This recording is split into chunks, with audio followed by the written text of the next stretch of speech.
കാണുന്നുണ്ട് ഇവരെക്കാളിലും വലിയൊരു bad boy ആണ് ഞാൻ. അപ്പൊ ആ ഒരു ബാഡ് ബോയ് ക്യാരക്ടർ പിടിക്കാൻ എത്രത്തോളം ബുദ്ധിമുട്ടി? ഞാൻ ക്യാരക്ടർ പിടിക്കാറില്ല, അറിയില്ല. ഞാൻ തലേദിവസം വന്ന് വേറെ പടത്തിൽ വന്നിട്ട് അങ്ങനെ വന്നിട്ട് അടുത്ത പടം ചെയ്ത് പോകുന്ന ആളല്ലേ. അവർക്ക് പറയുന്ന സാധനം ചെയ്യുക പോവുക എന്നല്ലാതെ നമ്മള് പിന്നെ സാരം ഉണ്ടായിരുന്നു അവിടെ. അവൻ കൃത്യമായിട്ട് അവൻ എഴുതി വെച്ച എന്താണെന്നുള്ളത് അവൻ കൃത്യമായിട്ട് കാണിച്ച് പറഞ്ഞു തരുമായിരുന്നു. നമുക്ക് എളുപ്പമായിരുന്നു. അതുകൊണ്ട് 2025 അടുത്ത ധ്യാൻസിന്റെ ഡയറക്ടർ മൂവി പറഞ്ഞിട്ടുണ്ടായിരുന്നു ഏതോ ഇന്റർവ്യൂല്. അപ്പൊ അത് റഹ്മാൻ സാറിനെ കാസ്റ്റ് ചെയ്യാൻ ചാൻസ് ഉണ്ടോ? അതൊക്കെ ചോദ്യ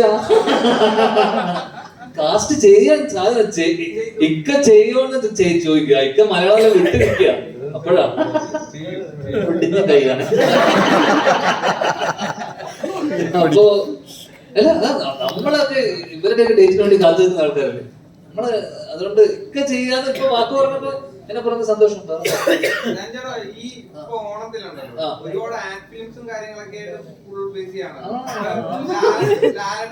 കൂടുതൽ ഈ ഓണത്തിനകത്ത് എക്സ്പ്ലോർ ചെയ്തത് ആഡ് ഫിലിംസിന്റെ ലാലേട്ടനെ മൈജിക്ക് എന്നെ വിളിച്ചിരുന്നു. എനിക്ക് ഡേറ്റിൽ എന്നെ പോകാൻ പറ്റില്ല. നീരജ് ചെയ്തല്ല, മൈജിക്ക് വിളിച്ച സമയത്ത് ബേസിലും ഞാനായിരുന്നു. ഞാൻ ആ തിരിയുടെ മലയാളിക്ക് പറഞ്ഞ അവര് പറയുന്ന പൈസക്ക് പോവാം, പറയുന്ന പൈസക്ക് പോവാം. അവരപ്പോ ലാലേട്ടനേക്കാളും പൈസ ചോദിച്ചിട്ടുണ്ട്. അപ്പൊ അവര് പറഞ്ഞു ലാലേട്ടനെ പോലും ഇത്രയും പൈസ ഇല്ല മോനെ, വേണമെങ്കിൽ വന്ന് ചെയ്താൽ മതി എന്ന് അവര് പറഞ്ഞു മൈജിക്കാര്. അങ്ങനെ അത് പോയി.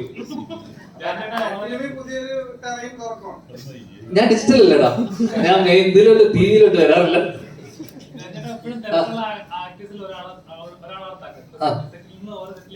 പ്ലസ് പരസ്യം ഇനോഗ്രേഷൻ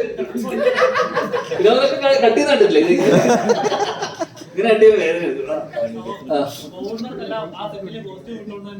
അതെ അതെ അതെ അതെ.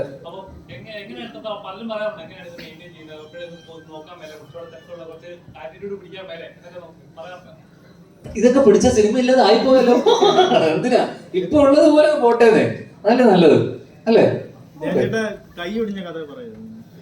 അത് ഇവിടുത്തെ നമ്മുടെ ഇതിനകത്ത് നിന്ന് മാറിപ്പോ കൈ ഒടിഞ്ഞൊന്നുമില്ല. ലുക്മാൻ ഒരു പടം ഹർഷദ് എന്റെ ഉണ്ടയുടെ ഒക്കെ പുള്ളിയുടെ പടത്തിന്റെ ഷൂട്ടിനിടയിൽ ഒന്ന് ചവിട്ടിയപ്പോ തെറിച്ചു പോയി, റിസ്റ്റ് ഒന്ന് പൊട്ടി, സർജറി കഴിഞ്ഞു, പ്ലേറ്റ് ഇട്ടു, കഴിഞ്ഞു. ഏതാ സോഫി ചേച്ചിയുടെ പടം ചെറിയൊരു ആക്ഷൻ ഉണ്ട്. പിന്നെ അതിനെ ഫോളോ ചെയ്യുന്ന 2 പടങ്ങളൊക്കെ ചെറുങ്ങനെ.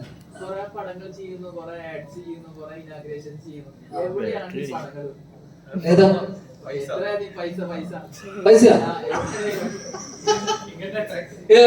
ഇന്ത്യൻ ടാക്സിലാണോ? എടാ അതൊന്നും പറയാൻ പറ്റില്ല ഇപ്പൊ. എന്തിനാ ഇപ്പൊ അതൊക്കെ അറിഞ്ഞിട്ട് ഇപ്പൊ നിനക്കിപ്പോ ഇതൊക്കെ ഞാൻ ഇവിടെ വന്ന് പറയണോ?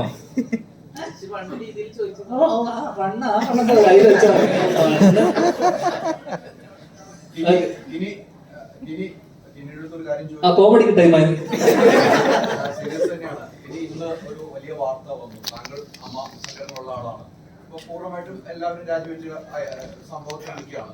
ഇന്ന് ഡി ഉണ്ണികൃഷ്ണൻ ഒരു സംഭവം പറഞ്ഞിരിക്കുന്നു. താരസംഘടനയ്ക്ക് 20 പേര് ഡി ഉണ്ണികൃഷ്ണൻ സമീപിച്ച് ഒരു ട്രേഡ് യൂണിയൻ ഉണ്ടാക്കണമെന്ന് ആവശ്യപ്പെട്ടു. അതുമായിട്ട് ബന്ധപ്പെട്ട് നിങ്ങൾ എന്തെങ്കിലും ചർച്ച നടത്തിയെന്നോ എന്തെങ്കിലും അറിയോ? എനിക്കിപ്പോ ഇവിടെ ഇരിക്കുന്ന 20 പേരെ കുറിച്ച് മാത്രമേ അറിയാൻ പാടുള്ളൂ. വേറെ ആൾക്കാരെ കുറിച്ച് ഒന്നും അറിയില്ല, വേറെ ഒന്നും അറിഞ്ഞിട്ടില്ല. നമ്മൾ വേറെ കമ്മ്യൂണിക്കേഷൻ ഉണ്ട്, എനിക്കറിയില്ല. ഈ 20 പേരെ കുറിച്ച് ഞാൻ പറയും. ഹൈദരാലിക്ക് വേറെ പണിയില്ല, ബാഡ് ബോയ്സിനെ കുറിച്ച് സംസാരിക്കും. അല്ല ഇതിനകത്ത് ഹൈദരാലി ഹൈദരാലി ഇത്തിരി അകന്നിരിക്കുന്ന ഒരു കസേര ഇട്ടിട്ട് അവിടെ ഇരിക്കാന്നുള്ളത്.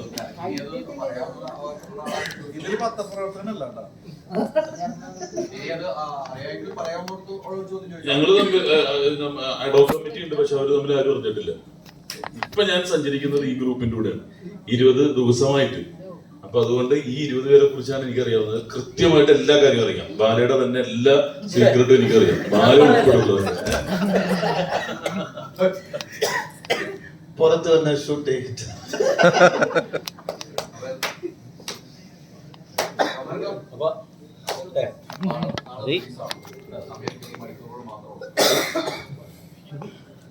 ചോദ്യങ്ങൾ കഴിഞ്ഞെന്ന് വിശ്വസിക്കുന്നു. അപ്പോ നാളെ സെപ്റ്റംബർ 13-ാം തീയതി ബാഡ് ബോയ്സ് റിലീസ് ആകുന്നു. അപ്പൊ ബോയ്സ് ഒരു ഫണ്ട്